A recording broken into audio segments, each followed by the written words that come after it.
here.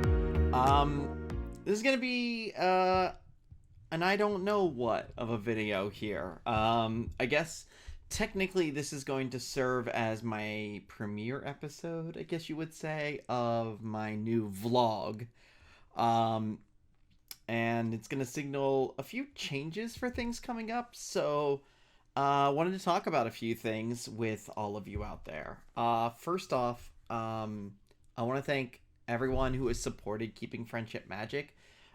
We've gone over 6 years. This is our 7th year as a project. And this all started as this crazy idea I had of like, hey, there's this fandom that where friendship is magic, and there's people who really believe in this, and maybe we could turn this into something special.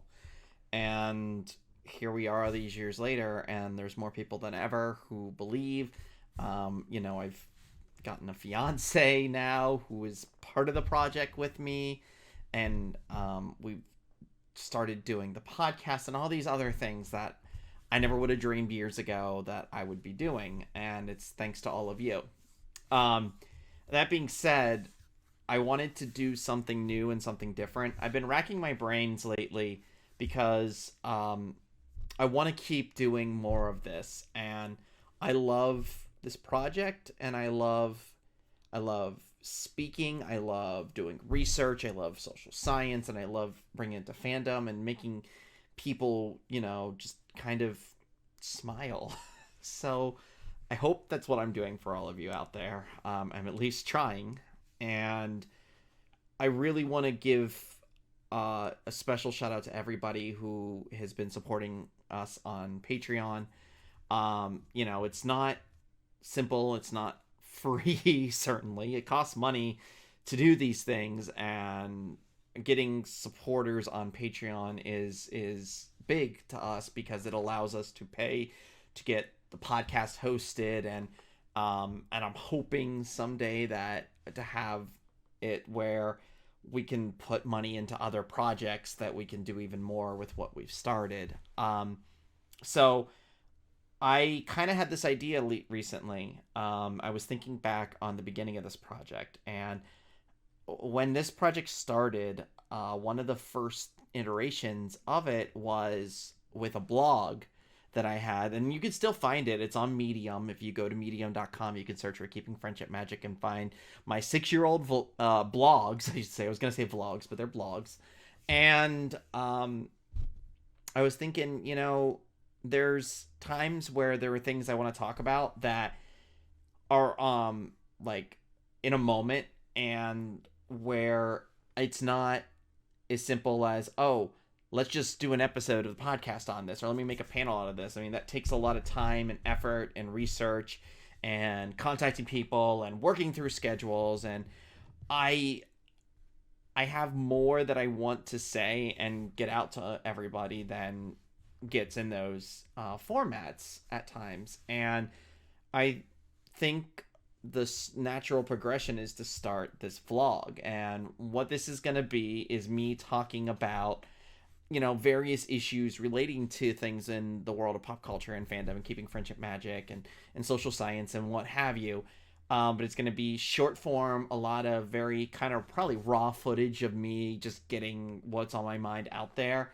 But coming from a place of hopefully knowledge, or at least trying to connect with people.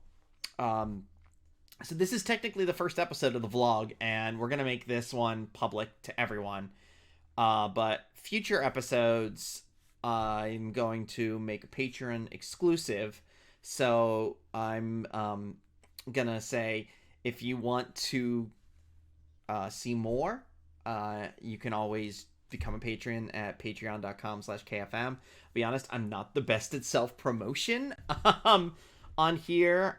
It's always odd for me to say to people, hey, give me your hard-earned money, but anything that you give to us helps us continue this project, and I want to do something special for you guys, so I'm hoping this is at least a little something nice.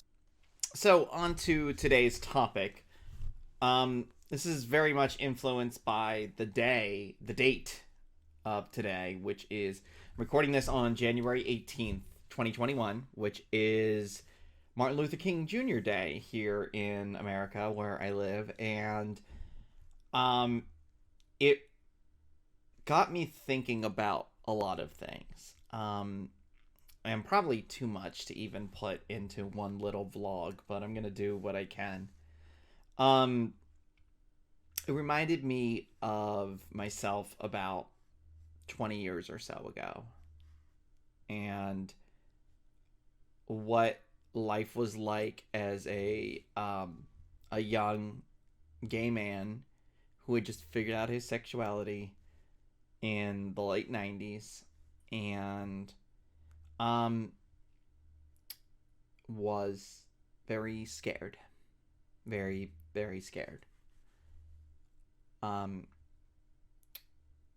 to all the credit of everyone who came before me and has stood alongside me in the subsequent years, to get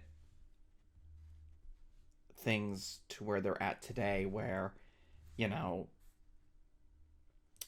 we have more rights than we ever have before. It took a long time to get to where we're at, and we're not done fighting. There's still battles to be fought. But when I was a teenager, the thought that I would ever be able to actually legally get married was like, it seemed like an impossibility. Like it would never happen. And I felt very alone once I kind of figured out my sexuality and I started to think about coming out of the closet and trying to meet people. And I felt like this sudden sense of dread of kind of that reality of, hey, guess what? You're a minority now.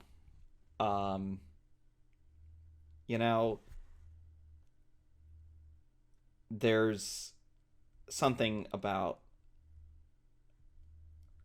I think there's something to be said about um, growing up in a small town, um, in a very conservative town, and I'm not going to talk much about my parents and upbringing and whatnot, because we'll be here for days. But long story short, I was scared, and I needed somebody, something to look up to. And the reality that, you know, I had I had always felt like an outcast, which I mean I really was. I was bullied my whole life, and I never really felt like I belonged. But when I kind of came to terms with who I really was, there was the sense of, I'm never going to be part of that group, that majority group of that really isn't a majority group, but it's the hegemonic group, which I know I just threw a big social science term out there. Essentially, it's what is thought of as the norm, which, let's face it, in America, what do we think of as being the optimal, thing to be, is the heterosexual cis white male. And I wasn't that anymore anyway. Yeah, I was cis and white, and I do not undervalue for a second the privilege that has given me in life. But that reality that I was now part of a vehemently hated group, that I would have to start being afraid of more than I was before. And for me as a kid, as a teenager, one figure I actually looked up to was Dr. Martin Luther King Jr. Because, you know, here is a man who fought the fight with through tenets of compassion and nonviolence, and had powerful things to say that still resonate in our society today, and that we arguably need now just as much as we did then. And I I went on this kind of journey of self-discovery that I think has brought me to where I am today, where I at first really was frightened and scared, and I needed people to look up to. And I started kind of getting that, and then I kind of like went on this small period of my life where it's weird because like it was like being gay was everything about me. The fact that I was gay and felt like I needed to my voice to be heard and needed people to understand became so much a part of my life. And I actually remember as a kid saying something to the extent of like, I'd like I kind of want to be like the gay Martin Luther King, which is kind of like a ridiculous thing to say, but I don't know. I always wanted to influence the world in a positive way, which again sounds so self-serving, I guess, and cliche or what have you, but it's true. Um, it's what it's what I felt. I really wanted to do something, but I was always still scared, very scared. Um, because the reality is that man was assassinated, and you know, in the late '90s, I had lived through a time where Matthew Shepard had been, murdered, and that made such news, and to this day I cannot undermine how much Matthew Shepard's, untimely death really did put things in the forefront about hate in this country, and further the conversation on gay rights, and it's so sad that oftentimes in order to move forward with something we have to do it out of the ashes of tragedy, and it just it happens. And I'm sitting here now at quite a tough time in our country. Let's not sugarcoat this. It's a crazy time in our country. Less than 2 weeks ago, we had essentially an attempted insurrection coup of the government here in the country, and I live in a state capital, like not in Washington D.C., but I live in the capital of Pennsylvania. I live within a mile or two of literally of the Capitol building here, and I'm here and I'm scared again. I'm scared that people want to bring about hate and bring